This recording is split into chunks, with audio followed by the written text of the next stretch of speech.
Nobody has any idea where these people are coming from, and we know they come from prisons. We know they come from mental institutions, insane asylums. We know they're terrorists.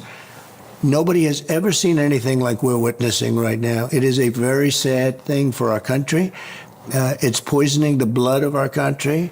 It's so bad, and people are coming in with disease. People are coming in with every possible thing that you can have. This is what Donald Trump has said about immigrants in the United States. Thus, we flash back. As we've heard this morning, America's farms are presently far too dependent on immigrant labor to pick our fruits and vegetables. Now, the obvious answer is for all of us to stop eating fruits and vegetables.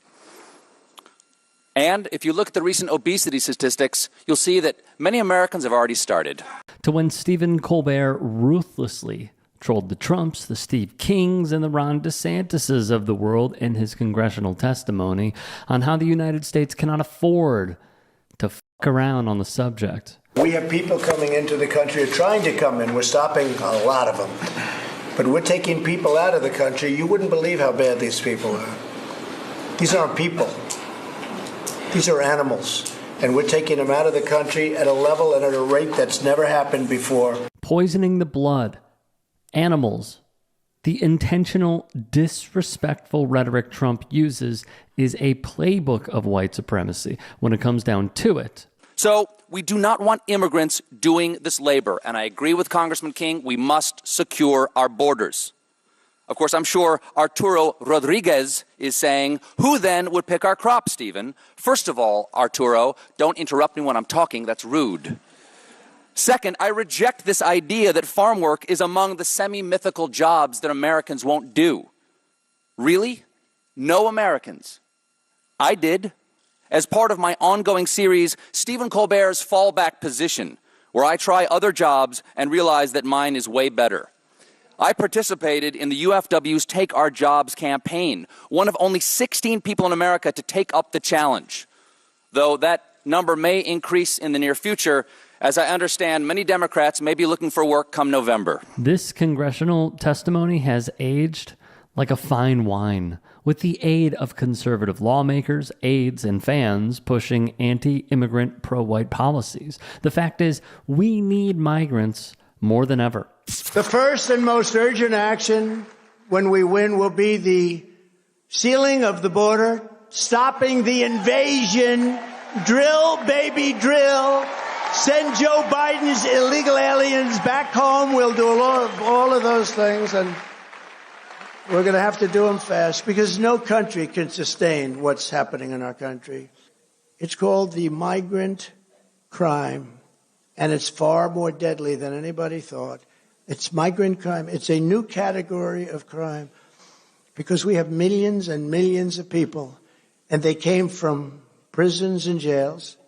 They came from mental institutions and insane asylums. No, they're not the same thing. An insane asylum is a mental institution on steroids. Okay? They're all being deposited into our country, and then you have terrorists, and then you have drugs, and then you have human traffickers, and they're coming over at levels never seen before. This sort of language puts a target on the backs of migrants who come here for a better life. Painting such a broad brush is dangerous, but represents the America Trump envisions, with him serving as ruler.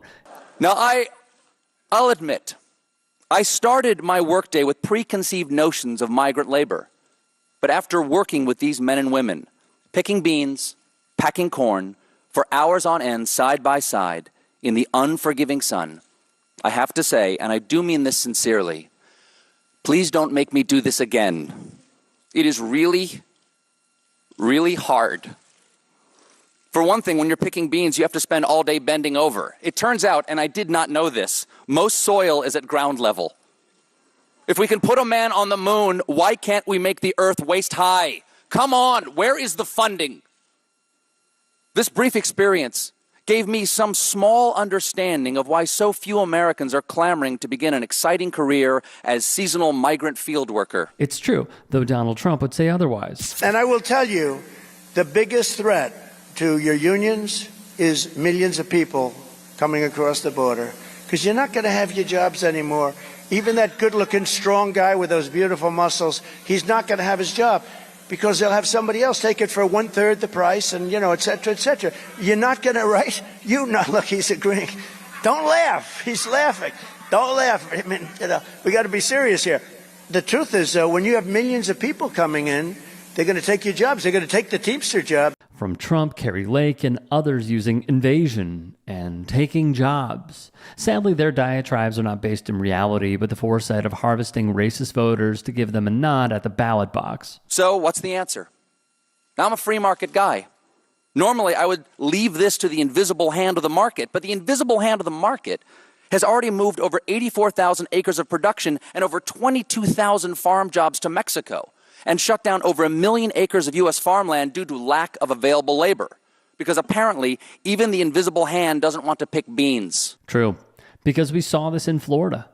Under Trump wannabe, the state's governor, Ron DeSantis. The state's Republican governor, Ron DeSantis, signed the bill in May, just weeks before he announced his run for president. The law bans local governments from issuing ID cards to people who cannot prove citizenship. It requires hospitals that accept Medicaid funds to ask about a patient's citizenship status. It also increases penalties for people who hire or transport undocumented immigrants. And it expands the use of E-Verify, a federal database employers can use to check a worker's immigration status. Florida's strict new immigration law, courtesy of Ron DeSantis, just may backfire, driving away the very people the state relies upon for its agricultural backbone. The Wall Street Journal reports that just days after the law went into effect, agricultural and construction businesses are already experiencing a labor shortage. This is what you see all over Florida. See? This is what's happening. So, there you go, Mr. Ron Disaster. This is what you get. Lots of watermelon thrown away right here from the fields. This is related to the immigration bill passed by the governor of Florida because there's not enough people to work and to process all this. Because the fact is, as much as we hear they're taking our jobs from the conservatives in this country, it's all smoke and mirrors. As none of those shouting from the rooftops dare take these jobs. They are being released by the tens of thousands into our communities with no regard for the impact on public safety or resources.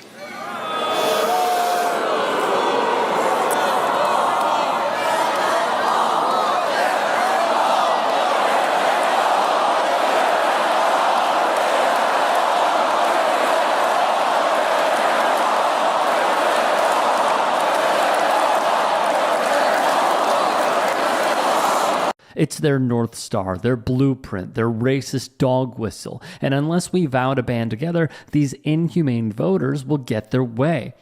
Now, I'm not a fan of the government doing anything. But I've got to ask, why isn't the government doing anything? Maybe this ag jobs bill would help. I don't know. Like most members of Congress, I haven't read it. But maybe we could offer more visas to the immigrants who, let's face it, will probably be doing these jobs anyway. And this improved legal status might allow immigrants recourse if they're abused. And it just stands to reason to me that if your coworker can't be exploited, then you're less likely to be exploited yourself. And that itself might improve pay and working conditions on these farms, and eventually Americans may consider taking these jobs again. Or maybe that's crazy. Maybe the easier answer is just to have scientists develop vegetables that pick themselves. The genetic engineers over at Fruit of the Loom have made great strides in human fruit hybrids. The point is we have to do something because I am not going back out there. At this point, I break into a cold sweat at the side of a salad bar. At the end of his testimony, Colbert would get serious. I like talking about people who don't have any power. And this seems like one of the least powerful people in the United States are migrant workers who come and do our work, but don't have any rights as a result. And yet we still invite them to come here, and at the same time ask them to leave. And that's an interesting contradiction to me. And whatsoever you do for the least of my brothers, and these seem like the least of our brothers right now. A lot of people are least brothers right now because the economy is so hard, and I don't want to take anyone's hardship away from them or diminish anything like that. But migrant workers suffer and have no rights. The research on the subject shows how out of touch Republicans are with reality. From the Pew, Americans generally agree that immigrants, whether undocumented or living legally in the country, mostly do not work in jobs that U.S. citizens want, with the majority saying so across racial and ethnic groups and among both political parties. This is particularly true when it comes to undocumented immigrants. About 3/4 of adults, 77%, say undocumented immigrants mostly fill jobs U.S. citizens do not want, while 21% say undocumented immigrants fill jobs U.S. citizens would like to have. Additionally, they report Hispanics, 88%, are most likely to say undocumented immigrants mostly fill jobs U.S. citizens do not want, with more Hispanic immigrants than U.S.-born Hispanics saying so. By comparison, similar shares of white and black adults say the same. Funny enough, all we heard in a pre, during, and post-COVID world was the term labor shortage. Meanwhile, Giovanni Perry, the author of the UC Davis Research and director of the Global Migration Center, told CNN part of the reason why there are so many vacancies and unfilled jobs in the U.S. is that we are missing a whole lot of immigrants who regularly were coming before COVID. The outlet wrote, the decrease in legal immigration over the last 2 years has hurt American businesses, especially in industries that require lower skilled labor, construction, agriculture, and hospitality. The lack of available workers has pushed wages higher, fueling higher inflation. This piece was published in December of 2022. The Post's write-up in February 2024 would read as such: immigration has propelled the U.S. job market further than just about anyone expected, helping cement the country's economic rebound from the pandemic as the most robust in the world. The writers Rachel Siegel, Lauren Kaori-Gurley, and Merrill Cornfield added that momentum picked up aggressively over the past year. About 50% of the labor market's extraordinary recent growth came from foreign-born workers between January 2023 and January 2024, according to an Economic Policy Institute analysis of federal data. The key factor lies in what nearly every politician is driven by: money. Fresh estimates from the Congressional Budget Office this month said the U.S. labor force will have grown by 5.2 million people in 2033, thanks especially to net immigration. The economy is projected to grow by $7 trillion more over the next decade than it would have without new influxes of immigrants, according to the CBO.